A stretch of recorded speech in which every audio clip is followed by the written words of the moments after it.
Hello my dear students, good morning to all of you, and in this video we are learning about basic concept of English grammar and this is part 1। और आपने last video में sentence and kinds of sentence के बारे में आप अच्छी तरह से जानकारी ले चुके हैं और वो आपका सेंटेंस तक ही वीडियो है ना। और इस वीडियो से और यहाँ से आज के इस वीडियो से मैं आपको बेसिक कॉन्सेप्ट होगा जो कि ग्रामर का ये बहुत ही इंपॉर्टेंट चीज है ना। तो हर जगह इसका यूज होगा और वो सेंटेंस होगा, सेंटेंस पर आधारित, जिसमें आपको ये जानना होगा कि सेंटेंस के पार्ट क्या होते हैं, कौन कौन से उसके पार्ट हैं इन द एज द जैसे कि हमारे बड़ी बड़ी पार्ट्स होते हैं है ना, कंप्यूटर के भी बड़ी पार्ट्स होते हैं, माउस कीबोर्ड एंड और सारे बड़ी पार्ट्स होते हैं। जैसे हमारे भी आँख है ना, कान है, जीभ है और त्वचा है और सारे बड़ी बड़ी पार्ट्स भी होते हैं। उसी प्रकार से सेंटेंस के भी अंग होते हैं। जैसे कि सेंटेंस के अंग सब्जेक्ट होते हैं, वर्ब होते हैं, ऑब्जेक्ट होते हैं एंड कॉम्प्लीमेंट होते हैं और अदर वर्ड होते हैं है ना। तो इन सभी जो वर्ड उनका अंग हो रहा है सब्जेक्ट का, हम इस वीडियो में उसी की बात करेंगे और उसी के बारे में सीखेंगे है ना। तो सबसे पहले बात आती है सब्जेक्ट। सब्जेक्ट क्या है, सब्जेक्ट किसे कहते हैं, सब्जेक्ट को कैसे पहचानेंगे, तो वो सब्जेक्ट है ना। सब्जेक्ट का स्थान कहाँ होता है, कि सब्जेक्ट कहाँ आता है, किसके पहले आता है ना। इन सारी बातों को हम यहाँ पर देखेंगे। तब आप देखना है आपको सबसे पहली बात कि सब्जेक्ट क्या है, सब्जेक्ट किसे कहते हैं है ना, सब्जेक्ट किसे कहते हैं। तब आपको यहाँ देखना है सब्जेक्ट किसे कहते हैं कि जब किसी भी वाक्य में, जब किसी भी वाक्य में कोई काम को करने के लिए आता है ना। काम मीन्स एक्शन है ना। एक्शन जो भी आप कार्य करते हैं अपने आप नहीं हो सकता है, उसको करने के लिए आपको किसी की सहायता लेनी पड़ती है या फिर खुद करते हैं है ना। जैसे कि आपको बोला जाए स्विच ऑन द फैन, पंखा को चालू कर दो, तो पंखा चालू क्या करना, डंडा घुमाएंगे नहीं ना, डंडा घुमाएंगे नहीं बल्कि आप स्विच ऑन कीजिएगा, तब वहां पर क्या होगा, पंखा चालू हो जाएगा। देखिए यह सब्जेक्ट का जो अर्थ होता है ये अर्थ देता है क्या, कर्ता। क्या देता है, कर्ता। कर्ता का मतलब होता है करने वाला है ना। कर्ता का क्या अर्थ हो रहा है, करने वाला। तो आपको यहाँ पर ये देखना है कि क्या करने वाला, जो सेंटेंस में वर्ब आएगा, क्रिया आएगा, उस काम को करने वाला है ना, उस काम को करने वाला। तब आपको पता चलेगा कि हम कैसे पता करेंगे कि वो काम कर रहा है ना। तो सेंटेंस को पता करना हो, किसी भी सेंटेंस में आए हुए सब्जेक्ट को पता करना हो है ना, तब आपको प्रश्न करना पड़ेगा। क्या करना होगा, प्रश्न। वह प्रश्न होगा किससे, कौन की सहायता से। किससे करना होगा, कौन की सहायता से प्रश्न करेंगे और जो आपका जवाब आएगा, एक वर्ड में ही जवाब देना है, वह होगा आपका क्या, सब्जेक्ट होगा है ना। क्या होगा, सब्जेक्ट होगा। आइए इसकी डिफाइन के बारे में देखते हैं कि क्या ये डिफाइन करता है। कहता है क्या, doer of the verb, the doer of the verb of the verb in a sentence is called a subject. And you have already known about sentence and kinds of sentence and it is also known you what is sentence। sentence क्या है आपने पहले ही जान चुके थे है ना। a group of such words which make a complete sense is called a sentence है ना। मतलब शब्दों का समूह वैसा समूह होना चाहिए जो क्या हो, एक कंप्लीट मीनिंग देता है, कंप्लीट सेंस देता है, वही क्या कहलाएगा, सब सेंटेंस कहलाएगा। और उसी सेंटेंस में जो काम को करने के लिए आएगा, जो काम को करने के लिए आएगा वो होगा आपका सब्जेक्ट। फिर आपको यहाँ पर देखना है कि सब्जेक्ट कैसे पता करेंगे कि सब्जेक्ट है। तो आपको क्या बोले, अभी क्या बताए थे कि प्रश्न करना होगा किसके माध्यम से, कौन से है ना, किससे, कौन से। तब वहां पर जो आपका सब्जेक्ट, जो शब्द आएगा रिप्लाई में, वो आप होगा आपका सब्जेक्ट जो कि आंसर होगा है ना। जैसे कि एग्जांपल में राम किताब पढ़ता है, राम किताब पढ़ता है ना। अब देखें यहाँ पर कहता है राम किताब पढ़ता है, तो क्वेश्चन करेंगे क्या, कौन किताब पढ़ता है। क्वेश्चन करना है क्या, कौन किताब पढ़ता है, कौन किताब पढ़ता है तब यहाँ पर आप ये बताएं कि सब्जेक्ट कौन है, काम कौन कर रहा है, काम क्या कर रहा है। अब ये देखना पहले कि आप देखिए काम क्या है, काम है पढ़ना, काम क्या है पढ़ना। और कौन पढ़ रहा है भाई, तो राम पढ़ रहा है, ना कि किताब पढ़ रहा है। किताब पढ़ रहा है कौन, राम पढ़ रहा है किताब को, ना कि किताब पढ़ रहा है राम को, है ना। किसको कौन पढ़ रहा है, अब ये आपको जानकारी होनी चाहिए अच्छी तरह से, है ना। किताब कभी पढ़ सकता है राम को, ऐसा हो सकता है, कदापि नहीं होगा, है ना, नेवर इट्स पॉसिबल। ये पॉसिबल होगा राम किताब पढ़ता है, मतलब यहाँ पर आपका जो सब्जेक्ट होगा कौन होगा, आंसर वह होगा क्या, राम। और राम होगा क्या, सब्जेक्ट, है ना। क्या होगा, सब्जेक्ट। सब्जेक्ट का अर्थ क्या, कर्ता। कर्ता का मतलब जो काम करने वाला हो, है ना।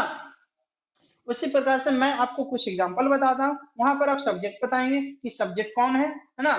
जैसे देखेंगे बेंच पर मोबाइल रखा हुआ है, बेंच पर मोबाइल रखा हुआ है, तो कौन है इसमें सब्जेक्ट, बेंच पर मोबाइल है या मोबाइल पर बेंच है, कौन है, मोबाइल पर बेंच नहीं बल्कि बेंच पर मोबाइल है ना, मतलब मोबाइल बेंच के ऊपर है, तो यहाँ पर सब्जेक्ट कौन हो गया, मोबाइल हो गया। और आपको सब यहाँ पर सेंटेंस में वर्ब का प्रयोग करना हो तो सब्जेक्ट के अनुसार ही करेंगे, be used a verb according to subject in the sentence, है ना। किसी भी वाक्य में वर्ब का प्रयोग करना हो तो सब्जेक्ट के अनुसार ही करेंगे, जो सब्जेक्ट कहेगा वैसा। अब क्या अनुसार, मतलब सब्जेक्ट सिंगुलर तो वर्ब भी सिंगुलर, सब्जेक्ट प्लुरल तो वर्ब भी क्या होगा, प्लुरल। देखिए यहाँ ग्रामर है, ये क्या है जी, ग्रामर, है ना। ग्रामर में बहुत सारे ऐसे एक्सेप्शन होंगे जो कि रूल को फॉलो नहीं करेंगे, है ना। कुछ ऐसे भी सब्जेक्ट होंगे जो सिंगुलर होने के बावजूद भी वो क्या लेंगे, प्लुरल लेंगे, तो यही है ग्रामर का एक्सेप्शन रूल, है ना। ये क्या है, एक्सेप्शन। एक्सेप्शन का अर्थ होता है अपवाद, मतलब जो नियम का पालन नहीं करता, है ना। घर में आपके बहुत सारे मेंबर होते हैं, है ना, हम सभी के घर में भी बहुत सारे मेंबर हैं, तब क्या देखते हैं, यहाँ पर सभी के सभी एक जैसे होते नहीं, है ना। अगर यहाँ पर एक दो को क्या होता है, मैंने सभी का बिहेव, है ना, नेचर सेम नहीं मिलता है ना, सबका डिफरेंट डिफरेंट होता है और सेम रह भी नहीं सकता है, ये नेचुरल है ना। तो उसी तरह से क्या होता है कि अगर उसमें से अगर एक भी कोई अगर अपवाद है ना, अलग दृष्टि से अलग कोई नजर आता है ना, तब वो क्या होता है, उसे तो भगा नहीं देते, उसको भी हर घर का मेंबर मानते हैं, है ना। उसी तरह से यहाँ पर सब्जेक्ट है ना, कि कोई ऐसा सब्जेक्ट है जो सिंगुलर होते हुए भी कुछ और कर रहा है ना, मतलब वर्ब को प्लुरल ले रहा है, तब क्या करेंगे, इसको भगा देंगे, नहीं भगाएंगे नहीं, सब्जेक्ट तो सिंगुलर ही रहेगा, है ना। क्या रहेगा, सब्जेक्ट सिंगुलर ही रखेंगे, प्लुरल के घर में इसको नहीं भेजाएंगे। है समझ में बात, तब आप यहाँ पर समझ चुके हैं कि सब्जेक्ट सिंगुलर तो वर्ब भी सिंगुलर, सब्जेक्ट प्लुरल तो वर्ब भी प्लुरल। अब आपको सब्जेक्ट पता करना है, पता कर चुके हैं, चलिए मैं दो एग्जांपल और बताऊंगा, बताइएगा। पेड़ पर पक्षियां बैठी है, पेड़ पर पक्षियां बैठी है, तो पक्षी कहाँ बैठी है, या पेड़ बैठी है, पेड़ पर पक्षी बैठी है, ना कि पक्षी पर पेड़ बैठी है ना। पक्षी वहां काम कर रही है बैठने का, है ना, तब वहां पर सब्जेक्ट हो गई कौन, पक्षी। आई बात समझ में। एंड अदर एग्जांपल, नदी में मछलियां तैर रही है, नदी में मछलियां तैर रही है, तो कौन तैर रही है, नदी तैर नहीं रही है ना, मछली तैर रही है नदी में। और आपको ये भी ज्ञात होगा, मालूम होगा कि मछली तभी तैरेगी जब नदी में पानी मौजूद होगा, है ना। तब यहाँ सेंटेंस में अब ये नहीं कहना कि नदी में पानी होगा तब तो मछली कैसे तैरेगी, मछली कौन जो है, मछली बिना पानी के जिंदा नहीं रहेगी, है ना। Fish can't be live without water and we also, but we can live sometime without water, but the fishes never। तब क्या है ये, अब वहां पर मछली जो तैर रही थी नदी में, तब आपको समझ में आ गया कि सब्जेक्ट कौन है, कौन नदी में तैर रही है, मछली तैर रही है, तब यहाँ पर सब्जेक्ट आपका कौन होगा, मछली, है ना। आइए हम कुछ अदर ये सब्जेक्ट का कुछ पॉइंट के बारे में समझेंगे। क्या है इसका पॉइंट नंबर फर्स्ट था कि सब्जेक्ट को पता करना हो तो हु से प्रश्न करेंगे, है ना, कौन से। हु का अर्थ यहाँ पर कौन होगा, लेकिन आपको पहले ही पता हो चुका है कि ये इसका प्रयोग केवल और सिर्फ किसके लिए करेंगे, सिर्फ पर्सन के लिए करेंगे, पुरुष के लिए, किसके लिए, पुरुष के लिए जो व्यक्ति होगा, है ना, लेकिन वस्तु ये जानवर होगा, तब वहां आपको क्या करना होगा, विच का प्रयोग करना पड़ेगा। किस क्या चीज का प्रयोग, विच का। ये होगा थिंग या वर्ड या फिर एनिमल। आई बात समझ में, एनिमल, है ना। इसका भी अर्थ होगा कौन एंड इसका भी अर्थ होगा आपका कौन, लेकिन दोनों अलग अलग है ना। आई बात समझ में। और नेक्स्ट टॉपिक है इसका, नेक्स्ट पॉइंट होगा जो कि सब्जेक्ट का स्थान। इसका स्थान कहाँ है, इसका भी कहीं स्थान है। तो इसका स्थान है बाबू, किसी भी सब्जेक्ट, किसी भी सेंटेंस में सब्जेक्ट का स्थान वर्ब के पहले आता है ना। In any sentence subject comes just before a verb, है ना। किसी भी वाक्य में सब्जेक्ट का स्थान होता है कहाँ, सब्जेक्ट आता है वर्ब के तुरंत पहले। Subject comes just before a verb in any sentence या इन अ सेंटेंस। किसी भी वाक्य में सब्जेक्ट वर्ब के तुरंत पहले आता है ना। अब देखिए यहाँ पर वर्ब होगा, है ना, इसके पहले सब्जेक्ट आएगा। है बात समझ में, इसके तुरंत पहले क्या आएगा, सब्जेक्ट। अच्छा अब ये बताइए कि सब्जेक्ट वर्ब के अनुसार आ रहा है कि सब्जेक्ट के अनुसार वर्ब आ रहा है। मैंने अभी बोला था कि सब्जेक्ट के अनुसार क्या आएगा, वर्ब आएगा। According to singular subject the be use singular verb according to the subject, है ना। If your subject is plural then you should use plural verb, है ना। और आपको ये अगला टर्म है कि सब्जेक्ट आएगा वर्ब के पहले, ठीक है। लेकिन आपको ये देखना है कि जो सब्जेक्ट आया वो किस टाइप का होगा। कहने का मतलब हुआ जैसे कि मेरे हाथ में मार्कर है ना।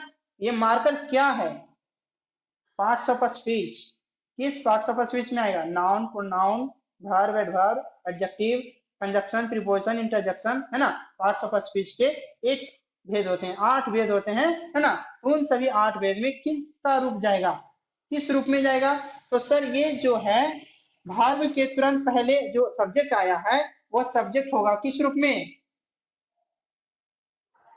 एनपी। एनपी मतलब नाउन है प्रोनाउन। सब्जेक्ट के रूप में आने वाला जो होगा वह कौन होगा, एनपी होगा, है ना। एनपी के अलावा और अदर कुछ नहीं। लेकिन कभी ऐसा कंडीशन होता है कि इसके अलावा भी कुछ आ सकते हैं।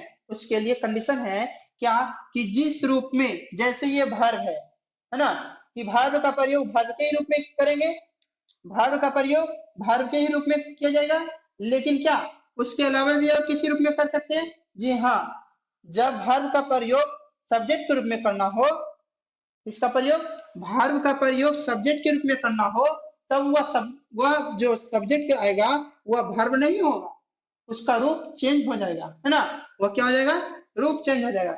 जैसे कि एक ही व्यक्ति कितने प्रकार के रिलेशन को रखते हैं, है ना। जैसे वहां कहीं स्टूडेंट है, कहीं टीचर है ना, कहीं फादर, कहीं सन, कहीं कुछ अंकल, कहीं भैया, है ना। अलग अलग एक ही व्यक्ति, स्थान चेंज होता है, रिलेशन क्या हो जाता है, बदल जाता है ना। लोगों के साथ रिलेशन चेंज हो जाता है। उसी तरह से यहाँ पर जो शब्द है स्थान इसका चेंज होगा तो वह क्या हो जाएगा, उसका भी रूप चेंज हो जाएगा। व्यक्ति वो चेंज नहीं होगा, वो वर्ड चेंज नहीं होगा, है ना। देखना है अब सब्जेक्ट का यहाँ पर रूप जो आ रहा है कि नाउन प्रोनाउन के अलावा भी कुछ आते हैं। तो पहले हम नाउन और प्रोनाउन के एग्जांपल देखते हैं कि वर्ब के पहले जो आ रहा है वो नाउन प्रोनाउन है या नहीं है ना। जैसे देखिए कहता है Rakesh is writing a letter. कहता है क्या, राकेश जो है एक पत्र लिख रहा है। क्या कर रहा है भाई, लिख रहा है, काम कर रहा है लिखने का। कौन कर रहा है, देखिए राकेश है। ये वर्ब के जस्ट बिफोर आया है ना। आप कहेंगे सर ये वर्ब है, ये क्या है, ये भी वर्ब है। ये दोनों का दोनों क्या है, वर्ब। सर वर्ब 2 प्रकार के होते हैं ना, मैं इसकी चर्चा करूंगा नेक्स्ट टॉपिक में। तो देखिए ये दोनों वर्ब है, तो इसके जस्ट बिफोर क्या है, राकेश, जो कि ये क्या है, सब्जेक्ट है ना। काम कर रहा है ना लिखने का, ना कि लेटर लिख रहा है राकेश को, राकेश लिख रहा है लेटर। और ये जो सब्जेक्ट है किस रूप में, नाउन के रूप में है ना? किस रूप में है? नाउन के रूप में। And other example, be speak Hindi in Bihar. हम लोग बिहार में हिंदी बोलते हैं, है ना? क्या बोलते हैं? हिंदी बोलते हैं। तो यहाँ पर बोलने का काम कौन कर रहा है? बी। क्या कर रहा है? बोलने का काम कौन? बी। तो ये जो बी है आपका सब्जेक्ट है। क्या है ये? सब्जेक्ट। किस रूप में? प्रोनाउन के रूप में है। किस रूप में है? प्रोनाउन। तब आप देख लिए कि जो सब्जेक्ट आया है या तो नाउन है या प्रोनाउन है। आई बात समझ में? कोई दिक्कत? नहीं दिक्कत। लेकिन अब मैं बोल रहा हूं कि सब्जेक्ट के रूप में नाउन प्रोनाउन के अलावा भी कुछ आते हैं, वो होंगे एडजेक्टिव या फिर वर्ब। ये दो ऐसे पार्ट्स ऑफ स्पीच के काइंड्स हैं, है ना? उसके शब्द हैं जो कि सब्जेक्ट के रूप को लेकर धारण करके आता है ना? जैसे कि कोई व्यक्ति ऊपर से नकाब ओढ़कर आता है ना, पहन कर आता है कि ताकि वो पहचान ना सके, किसी दूसरे द्वारा पहचाना नहीं जा सके। लेकिन क्या हो गया? वो आदमी अपने असली रूप में आया? नहीं आया। ओरिजिनल रूप में नहीं, वो किसी और रूप में। उसी प्रकार से ये जो वर्ब होंगे या एडजेक्टिव होंगे वो अपना रूप लेकर नहीं आएगा। क्या होगा? रूप चेंज हो जाएगा। और रूप होगा उसका चेंज किस में? आपका नाउन में। किस में चेंज हो जाएगा? नाउन में, है ना? वो नाउन नहीं है लेकिन नाउन के रूप में आ गया। अब कैसे आएगा?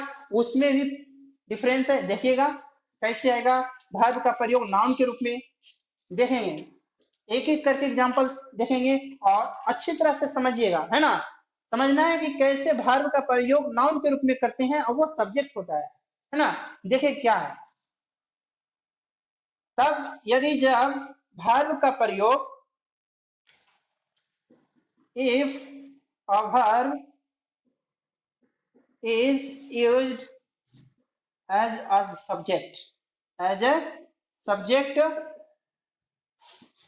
in a sentence, यदि जब वर्ब का प्रयोग सब्जेक्ट के रूप में किसी वाक्य में करते हैं तो कैसे करेंगे? How can be it possible? कैसे संभव होगा? तो ये जो वर्ब होगा सर, इसके तुरंत पहले आप क्या करेंगे? Two plus verb. ये वर्ब होगा आपका किस रूप में? V1 के रूप में होगा। आपको V1 पता है? Do you know? क्या आपको मैंने पहले भी बताया था इंपरेटिव सेंटेंस में, है ना, कि किसी भी सेंटेंस की, इंपरेटिव सेंटेंस की स्टार्ट V1 से होती है। आपने वहां अच्छी तरह से जानकारी ले चुके थे, है ना? आपको यहाँ दिक्कत नहीं हो रही। V1 क्या है? ये जो वर्ब है, वर्ब जैसे रीड, गो, स्पीक, ये सारा क्या है? वर्ब। ये इसका मूल रूप से आप जो वर्ड जानते हैं वही V1 है ना?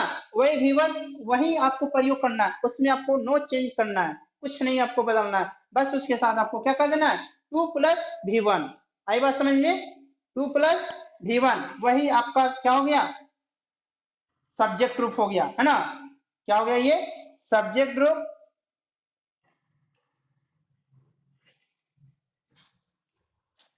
और यदि आप ये नहीं करेंगे तो आपको जो ये V1 होगा उसमें आप क्या करना है? आपको ING जोड़ देना है ना?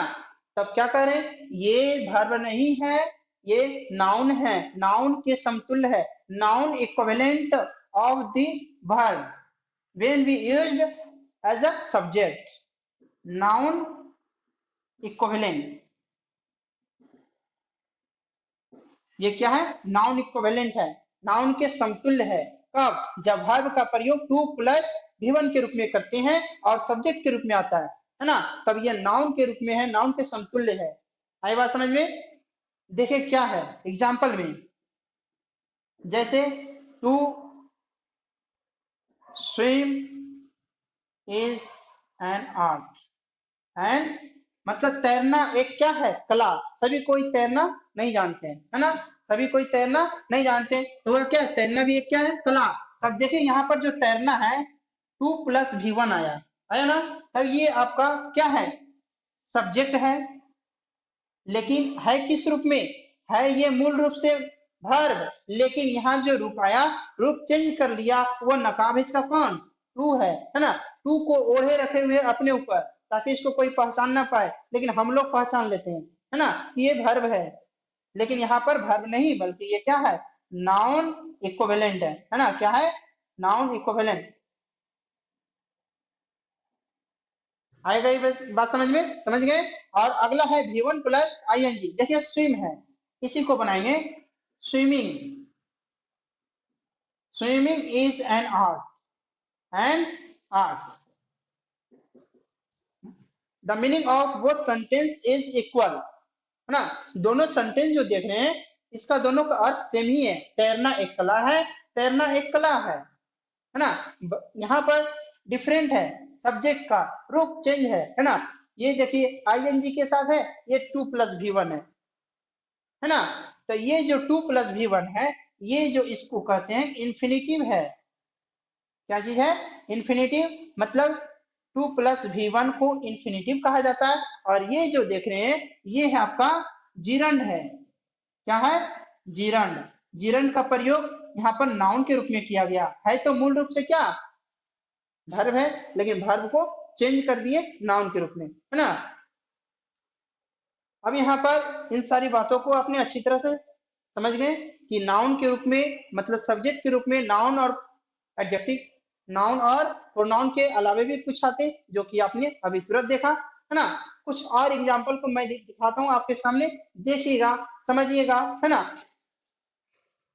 और आप स्टार्ट वीडियो को शुरू से अंत तक एक बार फिर देखना है ना, ताकि आपको एक बार फिर अच्छे से समझ में आ जाए। नहीं समझ में आए तो फिर वॉच कीजिएगा, है ना। आपको समझ में आना, अभी नहीं समझे तो आप कभी नहीं समझ पाएंगे, मेरा वादा है। आपको अभी समझना है तो फिर बाद का क्यों इंतजार। अभी टाइम दे रहे हैं ना आप देखने के लिए, तो अभी सीखें। और ध्यान से यहाँ कंसंट्रेट रखिएगा बोर्ड पर, अपना माइंड को यहीं रखें, कहीं और नहीं भेजिएगा। देखिए क्या है अगला, अभी आपने देख रहे थे टू, उसी तरह से डांस इज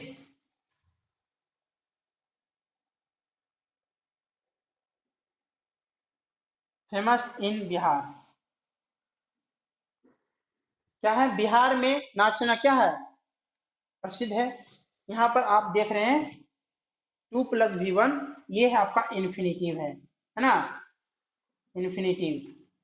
लेकिन आपको आगे अगर दिया जा रहा है I have to dance, I have to dance, मतलब मुझे नाचना है, नाचना पड़ता है। यहाँ भी इन्फिनिटिव है, लेकिन यहाँ जो देख रहे हैं ये आपका क्या है, सब्जेक्ट रूप है। क्या चीज है ये, सब्जेक्ट रूप को लेकर आया इन्फिनिटिव। और ये है जो यहाँ भी इन्फिनिटिव है, लेकिन यहाँ पर क्या हो रहा है, ये वर्ब को शो कर रहा है। क्या कर रहा है, ये वर्ब को निर्दिष्ट कर रहा है कि यहाँ पर काम को करना पड़ता है ना। क्या कर रहा है, ये वर्ब को V1 की सहायता से यहाँ पर शो किया जा रहा है ना। ये जबरदस्ती सूचक वाक्य है, आपको अगले कहीं और आगे चैप्टर में दिखाया जाएगा इस तरह के वाक्य को। यहाँ पर आप अच्छी तरह से समझेंगे, बस इतना आपको यहाँ समझना है। और आगे दिखाया जा रहा है he likes to dance, जैसे वह नाचना पसंद करता है ना। तो यहाँ पर देखिए डबल वर्ब है, लाइक्स प्लस 2+V1, तो यहाँ भी क्या है, ये क्या है, ये इन्फिनिटिव है ना। उसी तरह से she is writing a letter, she is writing a letter. यहाँ पर राइटिंग जो है आपका V1+ING है, जो ये क्या है, एक पार्जेंट पार्टिसिपल का रूप है, जो कि ये इसको V4 कहा जाता है ना। क्या कहा जाता है, V4। लेकिन यही राइटिंग को इस तरह से प्रयोग करेंगे, राइटिंग और लेटर इज नॉट डिफिकल्ट, मतलब पत्र लिखना कठिन नहीं है ना, पत्र लिखना कठिन नहीं है। तब यहाँ देखिए राइटिंग जो हो गया ING वही सेम वर्ड है, लेकिन रूप यहाँ पर क्या हो गया, चेंज है। V1+ING है, V4 भी है ना, वही उसी को कहते हैं। लेकिन यहाँ पर जो है नाम चेंज है। यहाँ पर सर इसका नाम प्रेजेंट पार्टिसिपल फॉर्म है ना।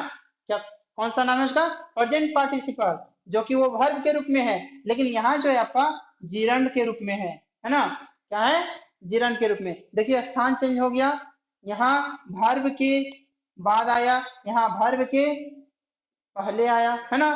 तो ये नाम इसका चेंज है, यहाँ पर नाउन के रूप में है, और वो नाउन के रूप में जिरंड की सहायता सहायता लेकर आया है ना।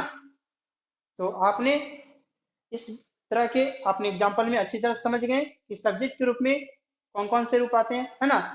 तो क्या क्या आते हैं? अभी तक आपने वर्ब को ही देखा, और आगे देखना है आपको एडजेक्टिव का रूप। बस इसके बाद आपका यहाँ तक समाप्त होगा, है ना। देखिएगा एडजेक्टिव के रूप में when an adjective when an adjective is used as a subject in a sentence, जब किसी भी वाक्य में क्या करते हैं? एडजेक्टिव का प्रयोग एक सब्जेक्ट के रूप में करते हैं, एज ए सब्जेक्ट, है ना, इन ए सेंटेंस। जब एडजेक्टिव का प्रयोग किसी भी वाक्य में एडजेक्टिव किसी भी वाक्य में एडजेक्टिव का प्रयोग सब्जेक्ट के रूप में करते हैं, तब क्या होगा? देखिए क्या होगा। जब ये एडजेक्टिव होगा तब उसके तुरंत पहले ये द की सहायता लेकर आएगा, पहला बात, है ना। जब ये एडजेक्टिव सब्जेक्ट के रूप में होगा तब वो क्या होगा? द की सहायता लेकर आएगा। अब वो एडजेक्टिव नहीं रहा, वो बन गया क्या? नाउन। कैसा? क्या बन गया? नाउन। और कैसा नाउन? होल क्लास को शो करेगा, होल क्लास को, मतलब पूरे जाति को बोध करेगा। पूरे जाति कहने का मतलब, जैसे कि देखिए ब्लाइंड, ब्लाइंड का अर्थ क्या होता है? अंधा, है ना। लेकिन ब्लाइंड का अर्थ क्या होता है? अंधा।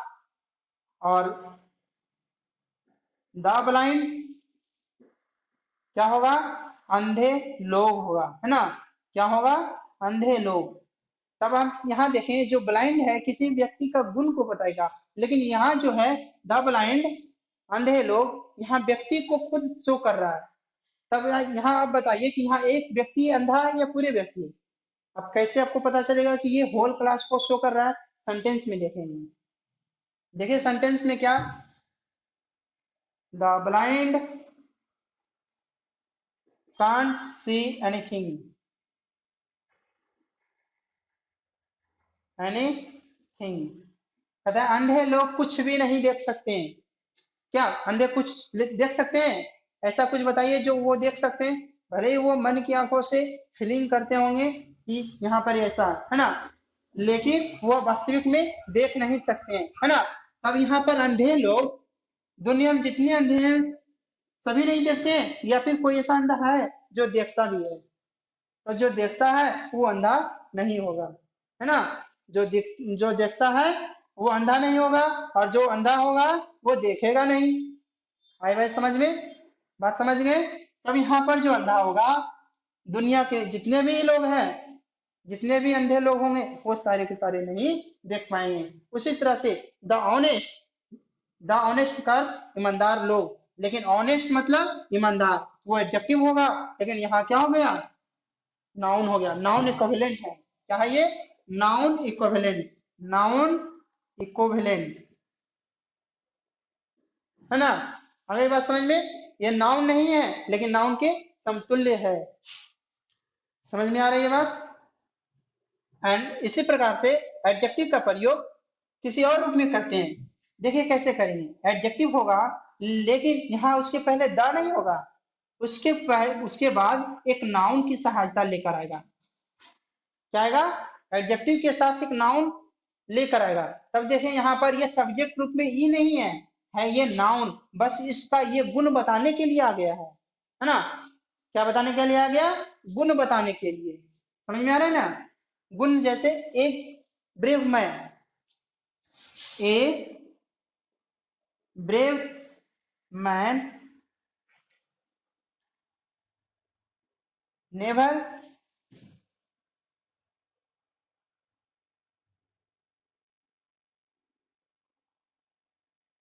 elope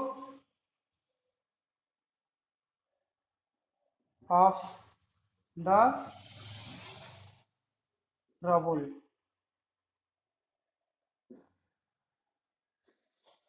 मतलब एक बहादुर व्यक्ति कभी भी वह भागेगा नहीं, किससे? परेशानी से, है ना। परेशानी को देखकर एक बहादुर व्यक्ति कभी नहीं भागेगा। तो भाग कौन नहीं रहा है? व्यक्ति। और कैसा व्यक्ति है? तो बहादुर व्यक्ति, उसको गुण बताने के लिए, है ना। तब यहाँ पर आपने देखा कि ये नाउन, जो नाउन आया अपना गुण को साथ में लेकर आया। तो नाउन यहाँ पर सिंगुलर था, इसके लिए ए का प्रयोग किया गया। ए किसके लिए हुआ? ये नाउन के लिए हुआ। अगर ये चला गया तो ए भी चला जाएगा, है ना। और अकेला ये ब्रेव तो रहेगा नहीं। समझ में आ रही है ना बात? कि यहाँ जो सब्जेक्ट है मूल रूप से नाउन है ना। वो तो सिर्फ इसका गुण को प्रदर्शित करने के लिए आया कि वो कैसा व्यक्ति है। कैसा व्यक्ति है? ब्रेव व्यक्ति होगा, है ना। तो आपने यहाँ पर सब्जेक्ट के रूप में किसका किसका प्रयोग करते हैं और आपने अच्छी तरह से समझ गए, है ना। और नेक्स्ट वीडियो में मैं आपको वर्ब की जानकारी दूंगा एंड ऑब्जेक्ट की जानकारी दूंगा। उसी तरह से आप बने रहिएगा हमारे यूट्यूब चैनल से और लगातार जानकारी लीजिए। और आशा करते हैं आप लोग को अच्छी तरह से समझ में आई होगी, है ना। Thank you, see you in the next video, bye bye.